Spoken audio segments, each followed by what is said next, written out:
આજે આપણે વાવ થરાદ જિલ્લા મથકે કલેક્ટરશ્રીને પ્રાર્થના કરી છે અને કલેક્ટરશ્રીએ આપણને આશ્વાસન આપ્યું છે કે અમે તમારી માંગને આગળ સુવ્યવસ્થિત રૂપે અને તમારું કાર્ય થાય એ પ્રમાણે રજૂઆત કરીશું।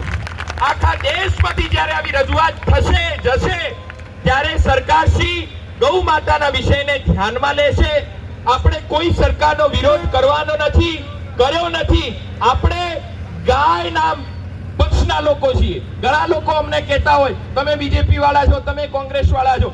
અમે ગાય વાળા છીએ, ગાય વાળા છીએ અને ગાય વાળા છીએ। કોઈ બીજેપી કોંગ્રેસ વાળા નથી ને નથી। અને અમે સदैव ગાયના પક્ષમાં રહેવા વાળા છીએ। ગૌ માતા કી વાવ થરાદ જિલ્લાના દરેક ગૌ ભક્તોને સનાતનીઓનો ખૂબ ખૂબ ખૂબ આભાર। આજે આવા વાતાવરણમાં પણ અદ્ભુત મોટી હજારોની સંખ્યામાં તમે ઉપસ્થિત રહ્યા અને ગૌ માતા માટે માંગ કરી। ફરીને ફરી આવો જુસ્સો, આવો ઉત્સાહ તમારા હૃદયમાં ધારણ કરી રાખજો।